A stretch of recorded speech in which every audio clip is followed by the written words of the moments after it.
say it is not exactly our final authority, because we don't have another authority. The word is our authority. As a Christian, if you were going in this direction, even if you've been going this direction for 10 years,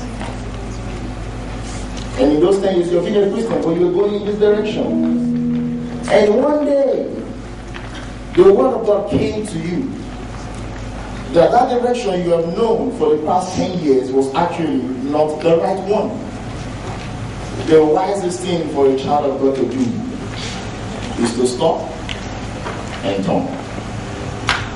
When the word begins to make you or lead you to make such decisions, you have started growing as a Christian. Here you are. Are you ready? I know for sure God will change many philosophies today. I know for sure. Many things you thought were supposed to be, you will discover are not. And I crave your indulgence by the mercies of God. When God's word comes to you, pointing you to a different direction, be smart and move. It is the smartest thing to do. Hallelujah. Are we ready? Right away we have a talk show. And of course the questions will be from the questions that you have asked already. You know, I told you last week that we may not have all day for this session. But I believe that every important question would have come in between then and now. So we will take those questions at once, after which you will receive the word for the day. But of course, you know, we can't answer questions without pointing you to the word of God. Hallelujah. Our guests are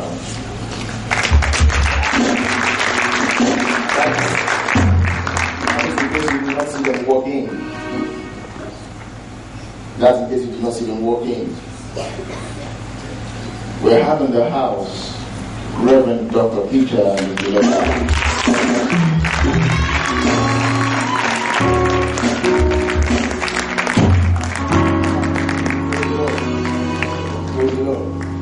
many of you may not be familiar with him. He was with us during the anniversary last year, and we trust God to be able to pull him again this year. That's an unofficial invitation. You know, he's been a great father to us as a ministry. In the space of over a year that we have been in contact, our lives have not been the same. You need to speak with him for just a few minutes, and you would have downloaded some wealth of wisdom that may take you years to read about. Loaded man of God to the core. Yet, the humblest I have met. Is there one like humblest? I hope so. Yet, the humblest I have met. I mean, this is a man who belongs in the category of those that the UK embassy sends their visa to their houses. They will call you, we learned that your visa is about to expire. Come and take some more. And now you go and queue here day and night to write applications and all that. Amen. So it's working. You know, if you go through his phone book, you will be marveled. You will be marveled. Name the men of God that you know who have made an impact in this world. He has been a part of their faith. And still is. We were in a certain discussion one day, you didn't know I took notice. We were talking about the man in the Bahamas who is said to pastor half the population of his country. And like home video, his personal number is stored on his phone. At a certain conference, Miles Monroe was supposed to be ministering. He had to sit down to allow this great man of God minister. He said, you take the stage. And the same man of God is in our very humble abode.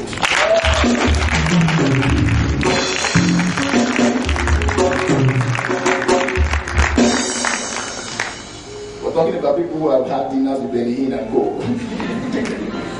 You know what I'm talking about. So he's being here alone is a miracle. It's a sign and a wonder. I want to stand ovation. All legs standing. I want to welcome the man of God and his wife. And come with us. I will not call them until you are clapping up.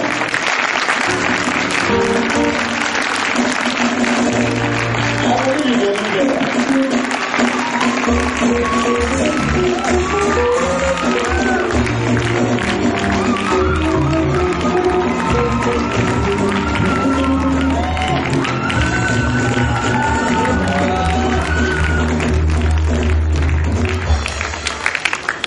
Let me see Reverend Dr. Albert Kitcher and his wife. Thank you so much for coming. Thank you so much.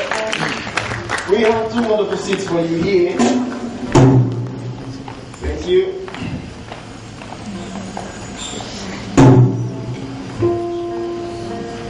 Hallelujah, you may be seated.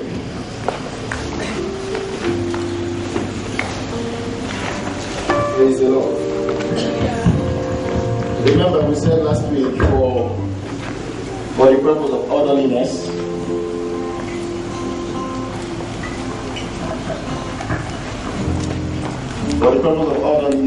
we had to collate or compound the questions. So I will just read them out as we have already written. Now say thank you, pastors. Thank you, pastors. Say thank you, pastors. Thank you, pastors. For coming to be with us. For coming to be with us. Say thank you, pastors. Thank you, pastors. For making our time. For making our time. To share God's word with us. To share God's word with us. We appreciate you. We appreciate you. And we love you. And we love you. Thank you. Thank you. Hallelujah. Aren't they beautiful? They are hands full. Praise the Lord. Thank you so much.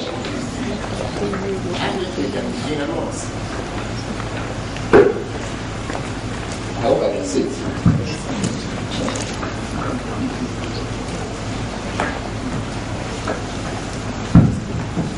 So there are quite a number of questions we have to do, but we thought that I did not be able to also be able to answer as many as possible. Thank you so much for coming with you. I know she doesn't do it everywhere. Thank you, man. You know, the first thing she said when she came here was the first time they are traveling without the kids. The kids are feeling strange at home, but they can handle it. Because they have been trained to handle it. Praise God. The first question I remember, they said for a Christian, what is the difference between dating and courtship? For a Christian. Hallelujah. Praise the Lord. Hallelujah. You know, whenever you get to a place and the first thing you do is to take a test, you will know you have arrived. Praise God. Hallelujah. So, what is the difference as a Christian between dating and courtship? Well, I hope everybody knows who a Christian is. I believe so, sir. Okay. You want to go for that? So that you hear your voice. Do you want to hear my wife's voice? Yes! Because I think she experienced it. So she can tell you about dating and courting. But my simplest answer is courting is in the tennis court. Dating is on the calendar.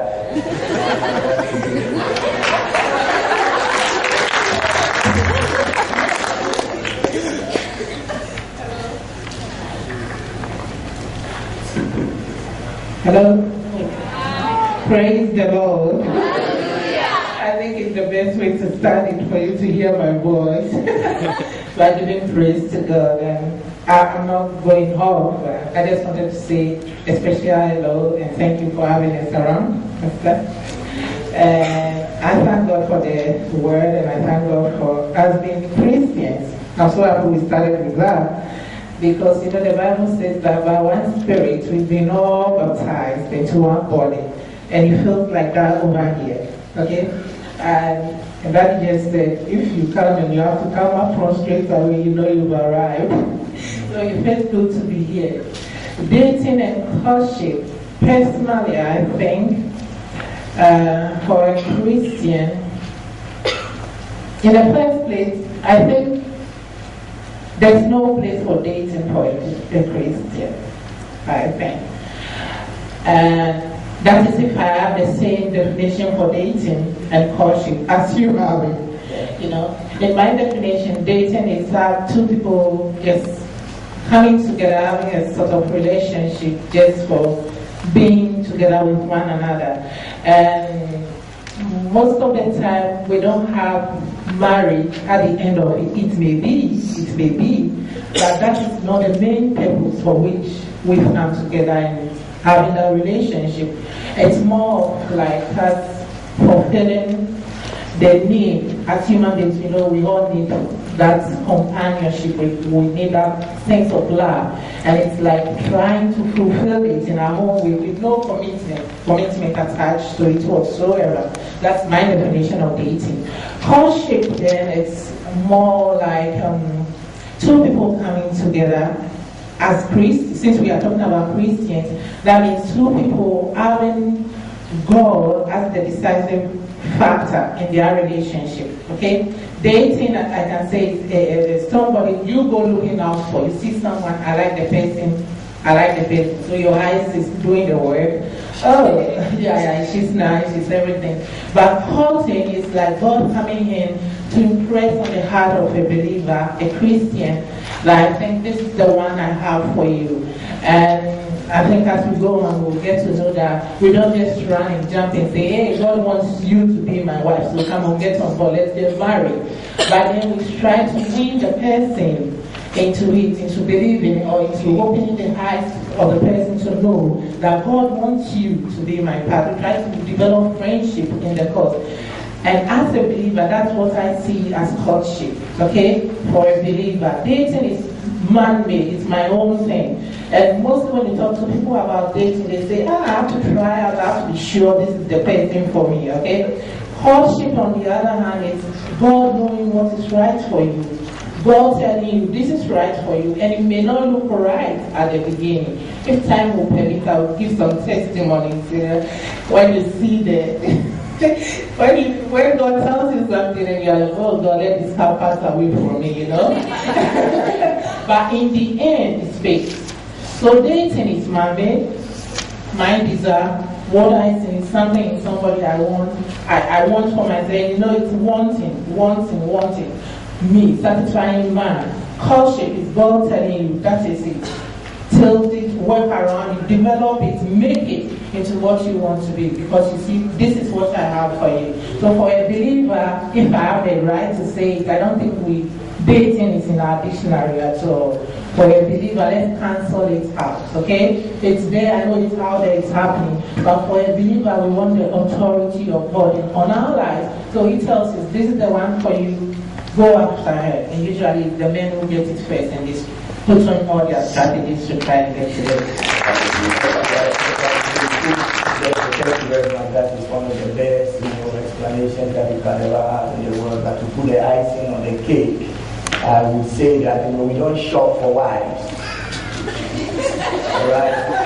Because a lot of people shop around for wives, that's why they need to date them, check her out, and all those things over the years have brought a lot of detriment to Christianity. As Christians, we don't try things, we do things. As Christians, we don't check things out because everything is already done and we go for it. As I enter, I know this is the one that God has for me. So I don't have to try, checking her. What do I need to talk to her about in the garden? If it's not about the marriage, if it's not about, our future, if it's not about, we staying together. That's why today you can have convenience. That is, people, hanging out together, and then all you know is that it's broken.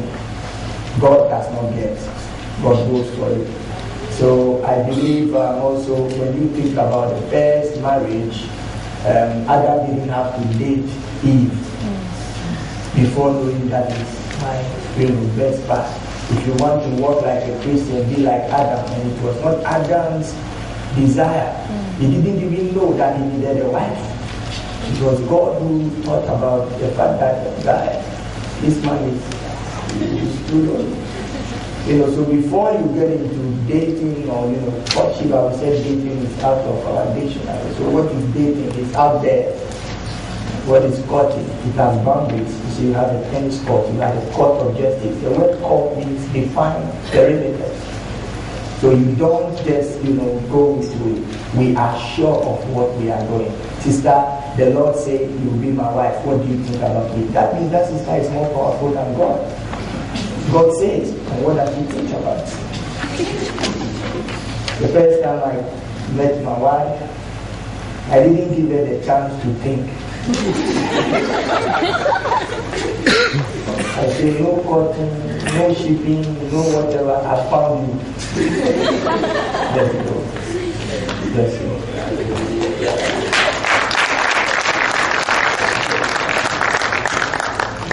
Praise the Lord. Hallelujah.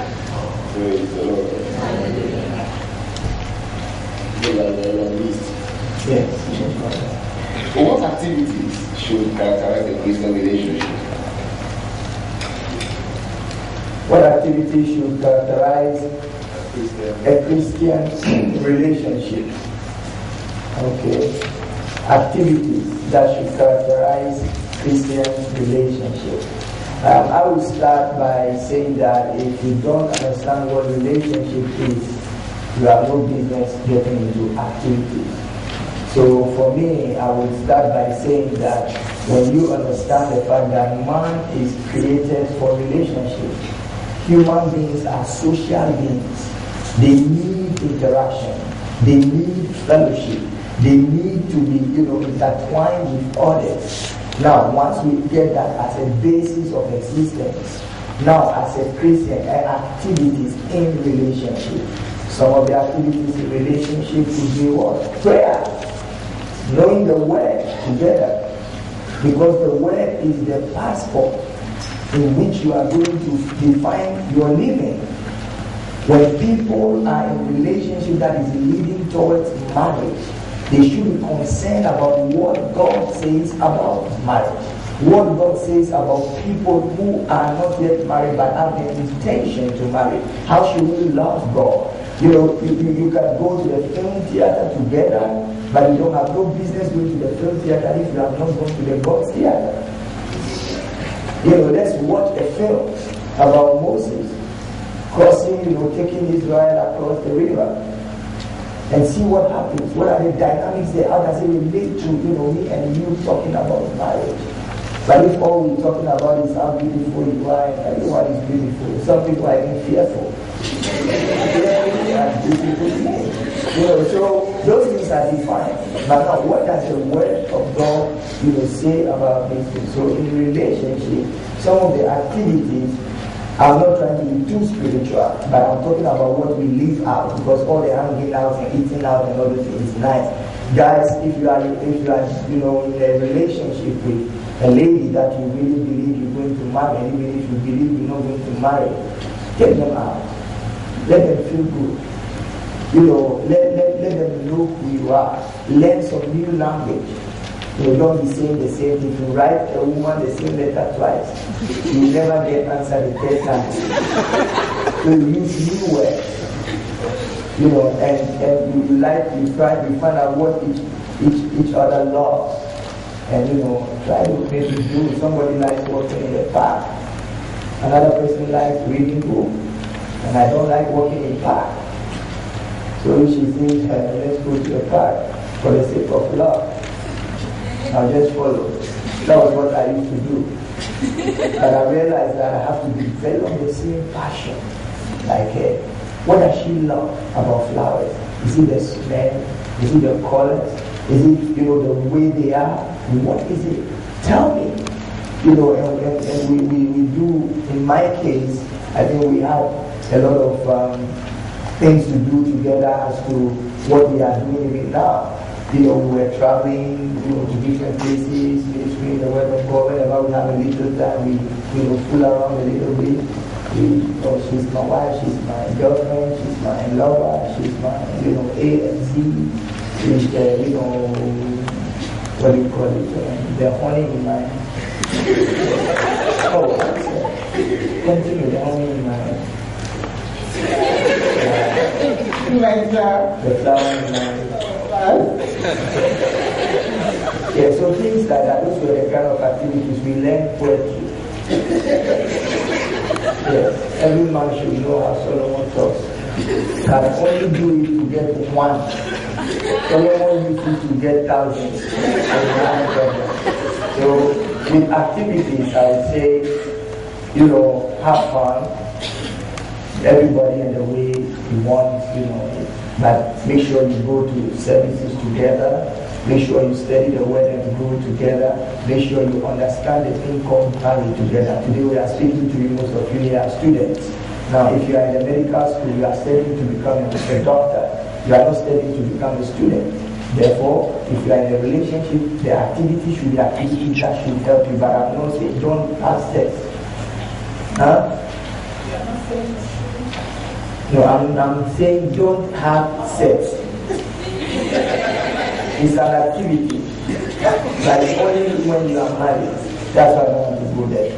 But make sure at least the foundation, which is God's basic foundation. You have to hold the woman's hand. Sometimes you hold the woman's hand and you are dragging her.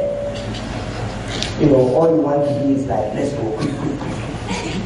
How do you lead her? How does she walk with you? You learn all these things. And I think some of the activities we have to be involved in as we, encounter our relationship should first of all be the activities that lead us into understanding God, in terms for relationship. Is that anything here? I just wanted a word of caution. Usually when people are, I hope that in a relationship leading to marriage, that it's already love is awakened somehow. And lovers usually like to be on their own most of the time. But that's the danger zone. So as much as you can in your activities, try to make it a group thing.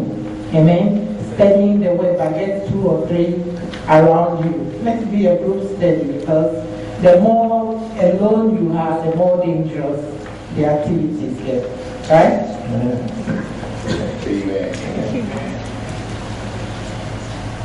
Very nice question. If sex has been a part of our relationship in the past, how do we handle such relationships now?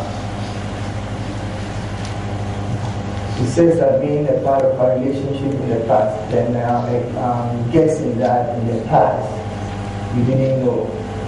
And then as believers, we shouldn't have sex before marriage. Sex is intended for marriage. If it has been part of your relationship and now you know it's not good, first of all, stop it. But how do you stop it? Something that you have ignited is not easy. The sexually aroused person wants more of sex. So you have to renew your mind by telling yourself that now you have come to truth. As you are in truth, and it clears you from all the junk of the past. You are a new person. The things that kept you bound will not keep you bound in this place. And it will be linked to what my wife just said, that you have to try, because sex takes place in a very secluded confinement. So try as much as possible not to be alone, because when you are together, if you have a wood that has been burned before, it doesn't take much fire to keep it burning.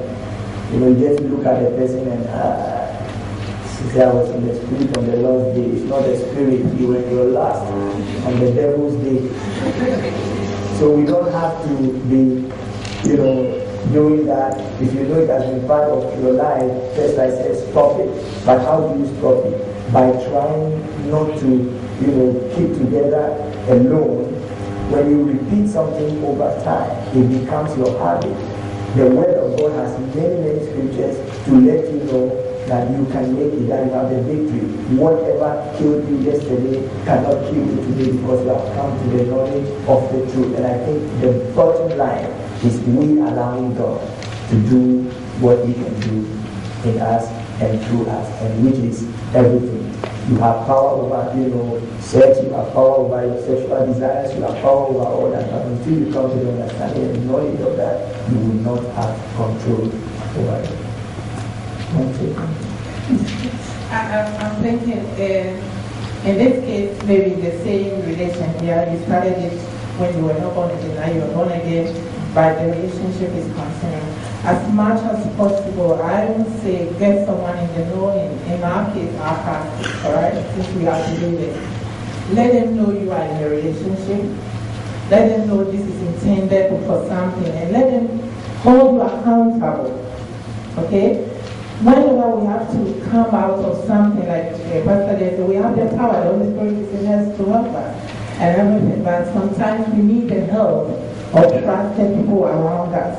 So as we try not to, we get taking all the guidelines, not being together alone and all, but should it happen, alright, the Bible talks of avoiding sex at one place.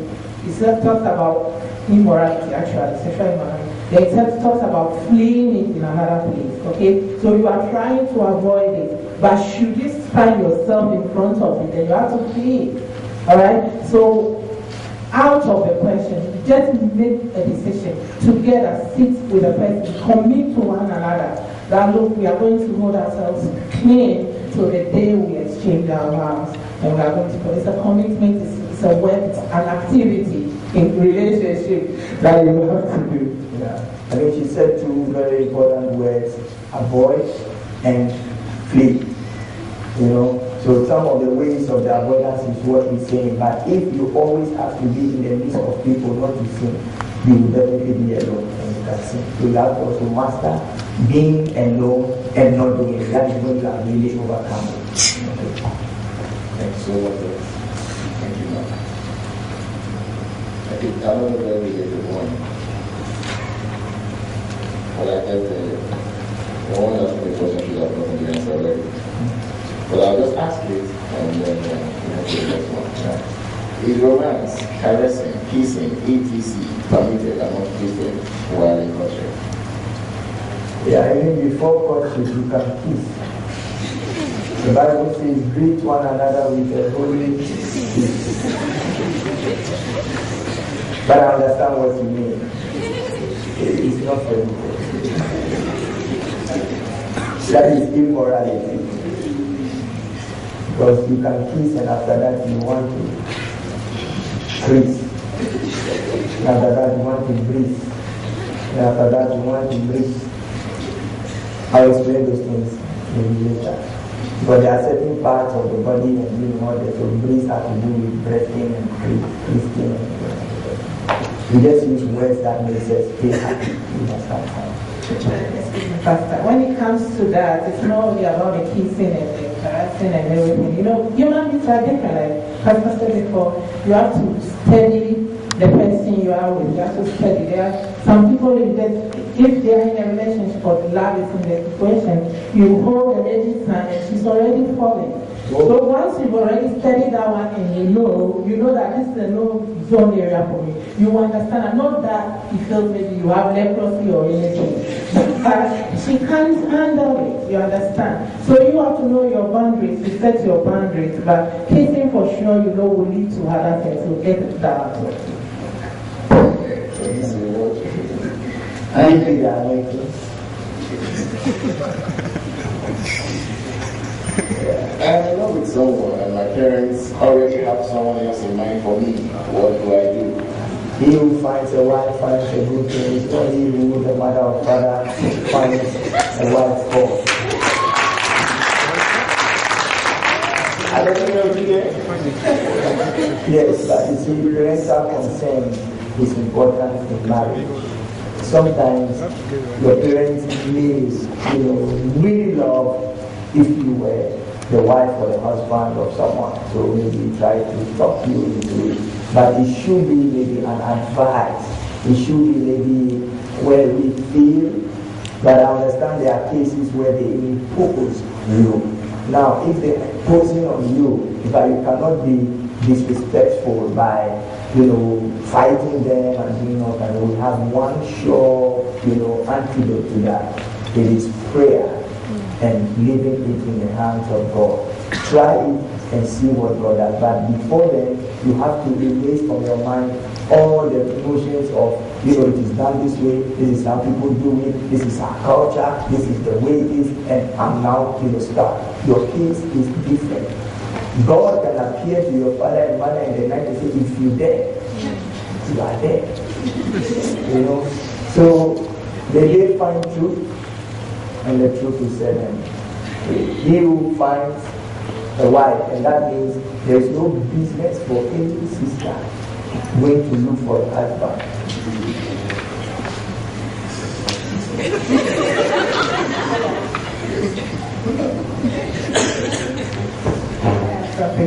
And then the other side of it, because you are bringing God in to fight for you, so you have to be very sure that this sister you found is God's hope for you. Amen? Because if God is going to do it for you, then it should be what He wants for you. You don't want to take when who you are having is not what God wants for you. Who your parents are having, you are asking God to intervene. So you have to be very sure that whoever you have is the one you feel the Holy Spirit, or you know the Holy Spirit has to give the one, and you know He will go for you. Thank you so much. Must Christians date, court, and marry only Christians? Why? Yes, Christians, as we have spoken already about it in the courtship, right? So I would say that Christians must court only Christians. That is biblical standard. What we have to do with non-Christians is to make them Christians. And I have never found it worth 1 out of 100 that if I married a non-believer, then I made that person a believer. If the person became a believer later, it was just because the goodness and mercy have followed him. But don't marry anybody thinking after you marry. It's like going to the second-hand shop to buy stuff. That belongs to somebody. A non-believer is not part of your, so first of all, we should look for, if you are a man, you look for a woman. 2 men cannot marry, 2 men cannot marry. It's out of the equation. So there's that question that is answered already. And we must date, we must court only believers. It is very important. Witness to non-believers, but marry non-believers. I always have. I wanted to say that, like, in any situation, when it comes to marriage, it's very important to know, this is like, who can I marry, yeah? Sort of a thing. And like we said, a man cannot marry a man, a woman cannot marry a woman. You can't marry someone who is already married. Don't look at somebody's wife and say, this is the one God has for me, and pray and fast for God to break that marriage so you will have it. That is also out of it. And the next thing is, you can't marry a non-believer if you are a believer. The Bible says it's clear. What does believer have to do with an unbeliever? What does the temple of God has to do with that of idols? You understand? So don't make it your goal. When you are writing, who can I marry? It's the standard, and the unbeliever is not part of it. If that's who God has for you, first you will convert him or her before you get.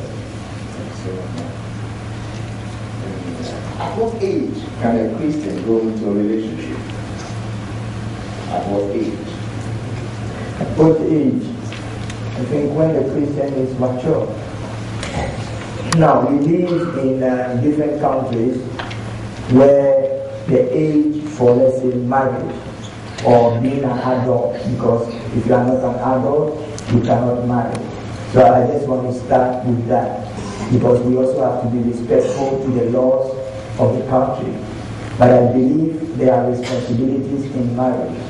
Now, the role of a man in marriage is to be a provider. If you have not gotten to that level that you can provide, there is no business for you, going to marry. When I married my wife, she had several options. One of the options, from the day I married her, she can decide never to work again in her life, and I promise her she will never ever be hungry. She still has money to come use. because she married a man.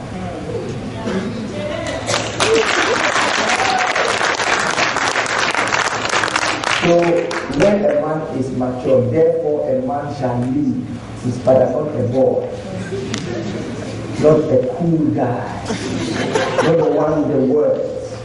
Ladies, guys can talk. But as they are talking, ask, when will we leave? What will we eat? How can we do this? If he says, that saith the Lord.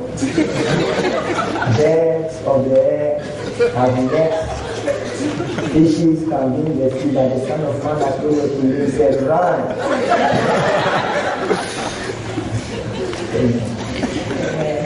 I like adding on too. I've enjoyed it. I think it's very advisable for courtship. You're not talking about dating now. We are talking about a relationship. I think it's about courtship now. Not to be very long. You understand? As much as possible, it should be as short as possible, a time frame. So if you know that this is the lady that God has for you, you start with friendship. And herein is trust, because you know this is the one God has for you. Nobody can take it. Amen? So you are trusting God to keep it for you. So you get ready. You are working on yourself. Because the thing is not going to last for 5 years. It has a whole lot of dangers in that. As early as possible, the day you propose, she's 8 years, you are engaged, and you are heading towards the altar. Alright? So it should be as short as possible. That defines when you are entering into it. That means you have to be really ready, like Pastor saying, you have to be ready because the moment she becomes your wife, you are providing for it. You are taking spiritual authority over her. Not a pastor. The pastor is over both of you. But you are taking care over that lady you are bringing into your life. Alright, the Bible says, women, you have questions, ask your husband. So if you don't know, who is she going to ask? You know, some of us, we worry the pastor so much. Things that we should be asking our husband to, right? So the pastor to ask, because the husbands are not really mature spiritually. So it's not only about you getting the money to feed your wife, but it's about you being spiritually mature too, because she will be coming to you with questions from the Bible, and you have to be ready for all that. So a babe, I don't think it's ready for a relationship. A baby cries. Get to know the word, but you're going to be the pastor of your house. Amen? The time frame for conflict is very limited because of that. Start with friendship and keep fasting and praying. God, nobody is touching this one, it's for me. So you are ready to. Yeah, I think I'll just add a little thing to this. Usually, I always say, you know, like every man who is a believer, and this is what we do in our, walk with God in our ministry and everything. You cannot come to me and say you want to marry somebody if you have not learned the ways of Christ. The Bible says the man should love his wife as Christ loved the church and gave himself. So it is something you must master. That is your bottom line for starting marriage. So you learn how to love like Christ loved. Okay? So men, learn the ways of Christ. How do you love? And if you master that, you are ready. So there's nothing like this is the age limit, this is, the time, and especially for the ladies too, I spoke about the men, but the ladies also, you should be able to, do a few things, take instructions. You should be able to love someone else. I'm not saying learn how to cook. In fact, when you marry, the person is the one, whatever you cook is nice. It's not a problem. It's not for washing. You have to buy a washing machine. Don't say, now I want to get married so I take care of all my food, and then don't marry cook. So if you want to cook, you can hire somebody to cook for both of you. Okay? So please, let's know the age or the time to marry is when you are ready spiritually and you understand what it takes. And if you have never taken care of anything before, how can you take care of someone? Okay. And when I told my wife you can stay for the rest of your life not to do anything, I had to give her 1 or 2 clues. Okay. We inherited some things from our parents, but even before I got married to her, I had already from personal stuff. So it's just helpful to marry people. Thank you so much. I'm in a relationship and it seems not to be working. It looks like it's leading nowhere. What do I do? I hope this is not a lady asking.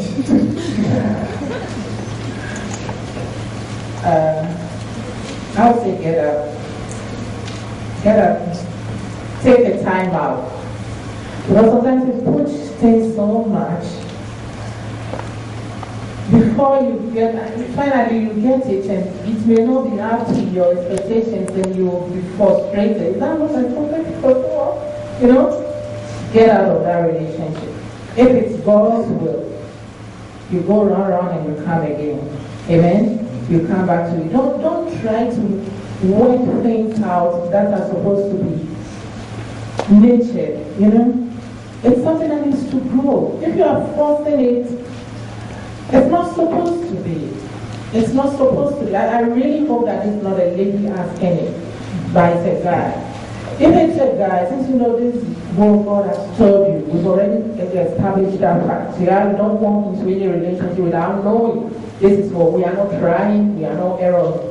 We know what we are going for. God has the right things for us.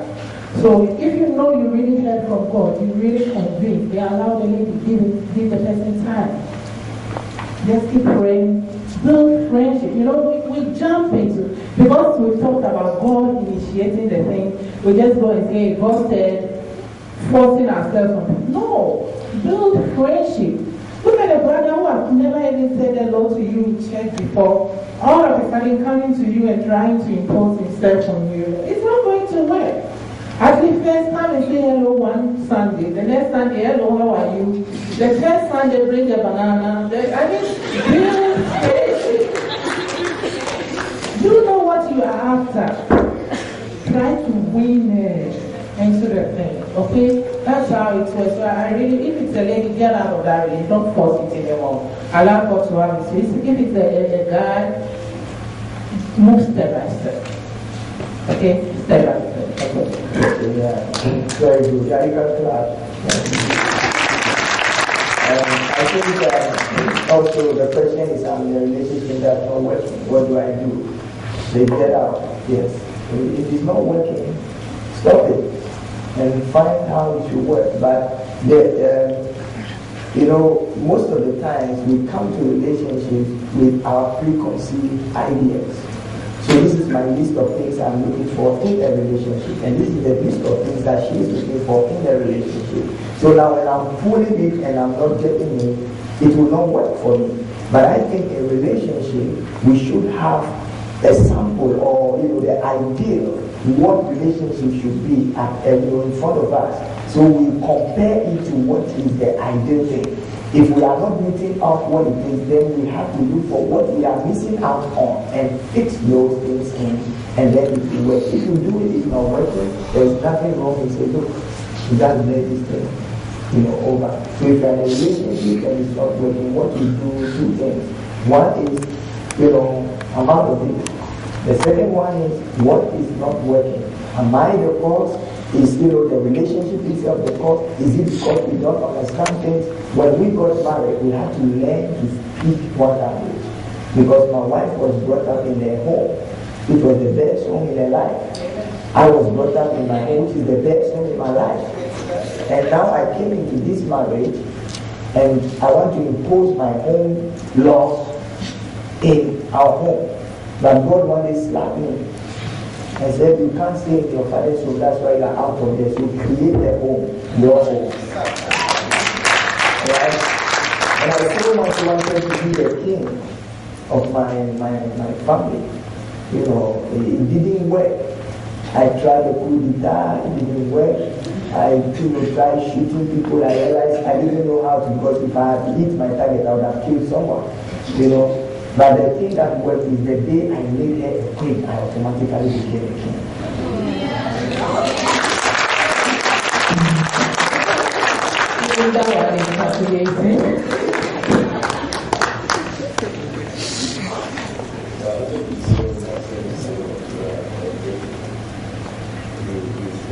so much.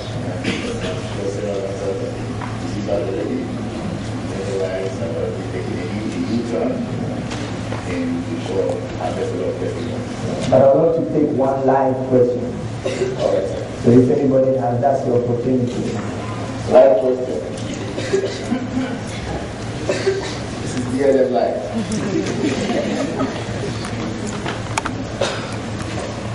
First question.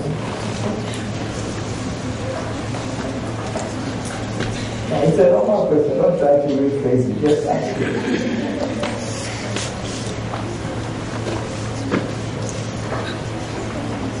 Live question. Okay, anytime we do it, it works this way. Then I'll ask my next question. Do you want to know more about relationship? I'm asking, do you want to know more about relationship? It means you have questions. Anyway, thank you, Pastor. Thank you so much. Thank you so much. Thank you. Thank you for giving us answers. There are questions. Thank you very much.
This word that has come to you not by accident.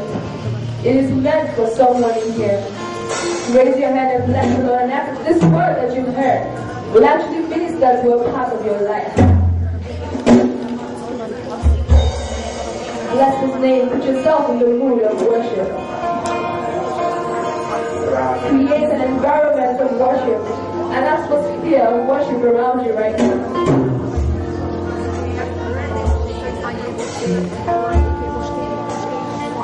Lord, we bless your name, Lord. Thank you, Most High God.